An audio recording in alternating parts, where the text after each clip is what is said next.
Juízes capítulo 20, versículo 27, você vai ver que Finéias, filho de Eleazar, lembra daquela história do Finéias? Que Deus falou com ele através de Moisés, ó, ele vai ser o sucessor aqui do Arão, ele é neto do Arão. Finéias, filho de Eleazar, Eleazar, filho de Arão. Por causa, é ele que atravessou aqueles dois, né? O casal, tá bom? E aí ele estava aqui e consultaram ao Senhor, disseram que era Judá que tinha que ir primeiro. Um comentário que a gente tem que deixar bem claro aqui é que sempre que convoca alguém para lutar, para desocupar terra, para ir para a guerra, era sempre Judá, era a tribo mais forte de guerra. E eu quero que você entenda, nesse momento, as tribos de Levi e Judá estão se aliando através de casamento, estão se misturando, né? Estão se misturando através de casamento. Então, queridos, o que acontece é o seguinte, quando eles consultaram Eleazar, ao Senhor através do Finéias, filho de Eleazar, no versículo 28, diz, no final, né, diz, vão, pois amanhã eu os entregarei nas suas mãos. E aí eles foram e armaram uma emboscada, e quando os benjamitas saíram para atacá-los, eles fingiram que estavam perdendo a guerra, se afastaram, eles foram atrás, e os que estavam na emboscada entraram na cidade, queimaram a cidade, mataram as pessoas que estavam em Gibeá, destruíram totalmente a cidade, e aí o grupo, né, de guerra do Benjamim, ficou sem norte, ficou doido, eles foram destruídos, foram dizimados, foram eliminados. Diz aqui a história que 600 homens só escaparam. E será que esses 600 homens não seriam os melhores de guerra, os que atiravam uma pedra com a funda num fio de cabelo e não erravam, né? Bom, se você quiser observar esse detalhe aí, está em Juízes capítulo 20, no versículo 40, diz que quando eles viram aquela fumaça, né, se levantando na cidade, versículo 42 diz que eles fugiram da presença dos israelitas e foram cercados, versículo 43 diz que eles foram cercados e foram exterminados, mas diz que só escapou 600, algumas traduções de 900. Aqui diz claramente, no versículo 47 de Juízes 20, verso 47, 600 homens fugiram para a caverna de Rimon, tá certo? E ficaram lá 4 meses. E aí os israelitas voltaram e passaram por todas as cidades dos benjamitas, não mais só Gibeá. Todas as outras cidades de Benjamim foram queimadas. Todas. Mataram tudo, inclusive os animais. Mataram tudo que existia nessas cidades. Incendiaram todas as cidades que pertenciam à tribo de Benjamim. E eles ficaram nessa caverna de Rimon durante 4 meses. Juízes capítulo 21 começa dizendo que os homens de Israel, dadas as circunstâncias, porque o que eles fizeram é inadmissível, um estupro coletivo, mataram lá a concubina, e eles fizeram um juramento, todos os homens de Israel fizeram um juramento diante do Senhor. Eles disseram, não, ninguém vai dar filha nossa para se casar com um benjamita. Pelo que eles fizeram, eles não podem receber filhas nossas. Aí o que acontece é que eles estavam lá em Mispá. Como eles tinham feito o juramento, não podiam entregar as filhas deles para os benjamitas, o que eles pensaram? Pronto, o povo está chorando, acabou-se uma tribo em Israel, mas ainda tem 600 homens ali, dá para restaurar. Sabe aquelas ideias bestas? Pois é. Hoje uma tribo em Israel se acabou, meu Deus, e agora? Né? Levantaram um altar, fizeram holocausto, ofertas pacíficas, lá no local do tabernáculo, isso que já é em Siló, tá bom?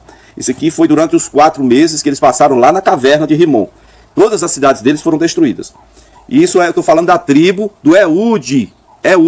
Provavelmente se só escapou esse 600, provavelmente ele tivesse até no meio, não sei, não vou dizer não, mas é provável que Eude tivesse no meio, porque era um caso de uma cidade que pertencia à tribo de Benjamim. Ele era o líder nacional, tá? Ele não podia estar isento ou fora disso. Pode ser que ele tivesse já com idade, não quis se envolver, mas é provável que tivesse aqui, está envolvido nisso. Queridos, e aí o que acontece? Quando eles começam a lamentar porque uma tribo se acabou, eles começaram a ver o seguinte, olha, mas tem um problema que não foi resolvido. Qual é? Falta a gente resolver a questão do Conselho de Guerra, que foi deliberado que ninguém podia deixar de ir. Vejam qual foi a cidade que ficou sem um representante lá. Aí disseram, não, é Jabes de Gileade, não veio ninguém. Se não veio ninguém, eles não participaram do juramento. Se não participaram do juramento, então peraí, nós vamos fazer o que manda, o que reza, né? A regra, e a regra era a seguinte, faltou no Conselho de Guerra, não desceu para guerrear, aquela cidade tem que ser destruída. E aí quando eles entraram em conselho para fazer isso, para destruir a cidade, eles foram lá, destruíram a cidade de Jabes de Gileade, destruíram, mas já tinham determinado em conselho que as virgens, as meninas, iriam ser entregues para serem esposas dos benjamitas, daqueles 600 benjamitas. E aí em Jabes de Gileade, queridos, só conseguiram 400 virgens. Virgens, imagine aí meninas de até 14 anos, tá bom? Essas se tornaram esposas dos benjamitas. Preste atenção no que eu estou dizendo. Se tornaram esposas dos benjamitas. E aí os outros 200 homens de Benjamim que ficaram sem esposa, como é que nós vamos fazer, meu Deus? E agora? Ainda tem 200 homens sem esposa. E aí o que acontece é que tiveram uma outra ideia macabra, violenta, nojenta. Mas olha aí, Olha o versículo 12 de Juízes 21. 21, 12. Só trocar aí. Olha aí. Diz que encontraram 400 moças virgens e a levaram para o acampamento de Siló, em Canaã. Siló era o local onde ficava o tabernáculo. A arca podia sair. No caso, a arca aqui, no Conselho de Guerra, desceu de Siló, foi até Betel. Betel é um pouquinho acima de Gibeá, tá bom? Queridos, então o que acontece é que eles agora resolveram de outra forma. Vamos pecar mais. Eles sabiam que existia uma festa anual onde as moças, as virgens, saíam dançando. Na época das uvas, colheita das uvas. E aí o que eles disseram para esses 200 homens da tribo de Benjamim, que estavam sem esposa, disseram o seguinte: olha, quando essas moças saírem para dançar, vocês, cada um saia, fique de emboscada lá, cada um saia, pegue a sua e leve para ser sua esposa. E aí, como é que vai ser? E aí que é o seguinte: quando os pais dessas moças e os irmãos dessas moças vierem reclamar conosco, nós vamos dizer o seguinte: tenham misericórdia, tem misericórdia deles, eles são nossos irmãos, a tribo deles foi praticamente dizimada. E ainda mais, ninguém aqui quebrou o voto, né? Porque a gente jurou que não ia dar nossas filhas para os benjamitas. Mas no caso, ninguém deu. No caso, foi eles que roubaram as meninas, né? Vocês estão entendendo? Faz um voto ao Senhor. Mas depois para dar uma volta, para fazer, sabe, resolver, dar um jeitinho. Não é só brasileiro que tem esse jeitinho, não. Tá vendo aqui na Bíblia? Pessoas querendo lidar com Deus da forma mais nojenta possível. Faz um voto e agora, não, como nós juramos que não podíamos dar as filhas para os benjamitas, faz o seguinte: rouba elas. Ninguém vai quebrar o voto. Eu não vou dar minha filha, mas você pode ir lá e roubar minha filha. É absurdo ou não é? É o que está aí, gente. Olha aí, Juízes 21, leia o capítulo todo. Leia o Juízes 20, que foi comentado já no primeiro vídeo dessa semana. E eu quero que vocês observem até que ponto chega a crueldade, a safadeza da carne, do nosso velho homem. Tá, nós estamos em Juízes 21, vai lá para Juízes 3. Diz que, versículo 31, Juízes 3, 31. Depois de Eude veio Sangar, filho de Anate, que matou 600 filisteus com uma aguilhada de boi. Uma aguilhada. Sabe o que é aguilhada? Quem sabe o que é aguilhada? Comenta aí, tá bom? Juízes 4:1 diz: depois da morte de Eude, mais uma vez os israelitas fizeram o que o Senhor reprova. Assim o Senhor os entregou nas mãos de Jabim, rei de Canaã. Olha aí, quem era esse cara que ainda estava na terra da promessa e tinha poder para, sabe, tomar a liderança, tomar o governo? Vamos ler aqui para você vai entender. Esse Jabim, rei de Canaã, ele reinava em Azor. O comandante do seu exército era Cícera, que habitava em Razorete Ragoim. Os israelitas clamaram ao Senhor porque Jabim tinha 900 carros de guerra, carro de ferro, feito de ferro. E aí esse Jabim passou a oprimir cruelmente Israel durante 20 anos. Eita, papai! Lembram da história passada, que eu disse que na Terra da Promessa eles ficaram com a parte dos montes e a parte dos vales eles não puderam tomar porque os cananeus tinham carros de ferro, né, carro de guerra de ferro? Pois é, esse cara aqui, Jabim, ele colocou esses carros para funcionar, ó, se rebelou lá, tomou força e agora estava oprimindo Israel, passou a oprimir Israel durante 2 décadas, 20 anos de peia, porque Israel tem sido infiel para com a promessa, para com a aliança e para com o Senhor. E aí, queridos, o que acontece é que esses 20 anos de opressão pode também estar relacionado à migração de muita gente. Eu falei da migração saindo de Belém, teve o neto do Moisés, estava em Belém, tá? Neto de Moisés, o Jonatas. Esse outro levita que tinha uma concubina, a concubina era de Belém.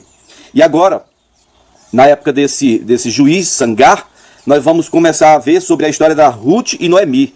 Agora você vai ter que ir lá em Ruth, no capítulo 1º, no versículo 1º, leia o livro de Ruth para você entender o que segue, o que está a seguir aí, tá bom? Quero que você faça essa leitura aí, pausada, faça direitinho. Bom, e aí o que acontece é que em Ruth, capítulo 1º, um ano depois do aparecimento do Sangar, né? Diz que naquela época dos juízes, Ruth 1:1, houve fome na terra. Um homem de Belém de Judá, Belém Efrata, o mesmo lugar, um homem de Belém de Judá, com sua mulher e seus 2 filhos, foi viver por algum tempo nas campinas de Moab. Tinha lugar bom lá, tinha as tribos de Gad, Manassés, mas ele foi lá para Moab, ele quis ir lá para Moab. Esse homem se chamava Elimeleque e a sua esposa se chamava Noemi, e seus 2 filhos se chamavam Malom e Quilion. Eles eram efrateus de Belém, Belém Efrata, tá certo? E eles chegaram em Moab e ficaram por lá.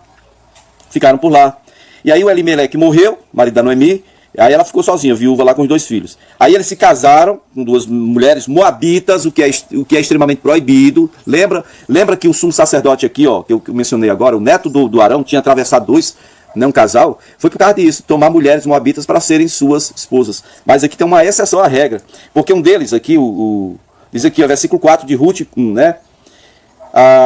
Uma das mulheres que eles tomaram se chamava Orfa e a outra se chamava Ruth.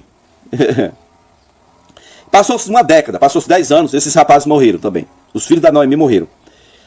E aí o que acontece é que Noemi agora viúva e sem filho. Viúva e sem filho. Ficou quem? Ficaram as duas mulheres moabitas que tinham casado com seus filhos. E aí ela disse, não, eu não tenho mais como ter filhos, já sou velha. Mesmo que eu tivesse outro marido, concebesse, aí o filho nascesse, vocês iam esperar ele crescer para poder ser esposo de vocês ou suscitar filhos, né, aos meus filhos que morreram, suscitar o nome, né? Não tem como, a lei do levirato, não tem como acontecer aqui. E Noemi começou a dizer que ia embora de volta para a terra dela. Onde é? Belém. Efrata é a mesma cidade de Davi, a cidade de Jesus, a cidade onde estava o neto Moisés. Belém, que quer dizer casa do pão. E aí ela começou a enxotar, né? Minhas filhas, voltem para casa de seus pais, voltem. Insistiu tanto que a órfã pegou o beco. Depois ela começou a insistir com a Ruth. Ruth, vá também, olha, a outra já foi, vá também. A Ruth disse, não. Olha o que a Ruth disse. Está lá no versículo 16 do capítulo 1. Não insistas comigo para que te deixe e não te acompanhe. Pois onde fores irei, onde ficares ficarei, o teu povo será meu povo, o teu Deus será meu Deus. Onde morreres, morrerei, e ali serei sepultada. Que o Senhor me castigue com todo rigor, se outra coisa que não for a morte me separar de ti. Olha aí. E aí a Noemi viu que a Ruth não ia se livrar dela, então vamos embora. Foram para Belém de Judá, chegaram em Belém, lá as duas, o povo ficou apavorado e começaram a dizer, será que é Noemi mesmo? E perguntavam, aí ela respondeu, né, não me chame de Noemi, me chame de Mara. Depois procure aí, comenta comigo, qual é o significado de Noemi e o significado de Mara. Mara todo mundo já sabe, Mara, Miriam, Maria, Maraã, tudo vem de Mara. Mara quer dizer amargosa, tá? Me chame de amargosa, não me chame de Noemi. Porque ela está começando, diz assim, ó, porque o Todo-Poderoso tornou a minha vida muito amarga. Começou o negócio aqui, gente. A criatura sai da terra da promessa, vai para a terra estranha, os filhos se casam com mulheres que a lei do Senhor não permitia, faz tudo errado, sabe o que é? Um erro atrás do outro, agora vem querer responsabilizar Deus. Não me chame de Noemi, me chame de Mara, eu estou amarga. Por quê? Porque Deus tornou a minha vida amarga. Foi Deus que tornou. Não foram as suas decisões, não, Noemi, suas escolhas. Presta atenção, mulher. Deixa de coisa. Olha o versículo 21, diz assim, ó, de mãos cheias eu parti, mas de mãos vazias o Senhor me fez tornar de volta, ou me trouxe de volta. Por que me chamais, Noemi? O Senhor colocou-se contra mim, o Todo-Poderoso me trouxe desgraça. Eita, eu vou nem falar nada. E aí a expressão dela mesmo, ela se condena, porque que diz no versículo 21, de mãos cheias eu parti, mas de mãos vazias o Senhor me fez retornar. Ora, se saiu de casa, saiu de Belém, porque não tinha o que comer, porque estava difícil, como é que sai com as mãos cheias? Se tivesse com a mão cheia não tinha saído, Noemi. Deixe de ser hipócrita, né?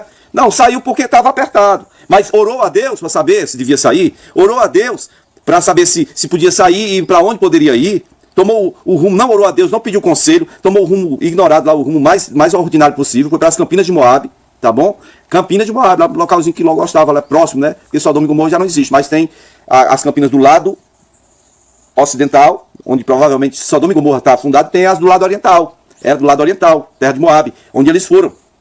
E aí agora, peraí, que Deus foi Deus. Deus fez isso comigo, ele se colocou contra mim. Deus fez isso, ele me tornou amarga. Deus fez isso contra mim. Né? E aí o versículo 22, Ruth, capítulo 1, verso 22, diz, foi assim que Noemi voltou das terras de Moabe, com a sua nora Ruth, a moabita, elas chegaram a Belém no início da colheita da cevada. Queridos, tanto a colheita da cevada quanto a colheita do trigo, primeiro a de cevada, depois do trigo, no mês de abril. Mês de abril, primeiro a cevada, depois o trigo. Mês de abril, mesmo mês da Páscoa, mesmo mês da Páscoa, tá? Foi assim que elas chegaram.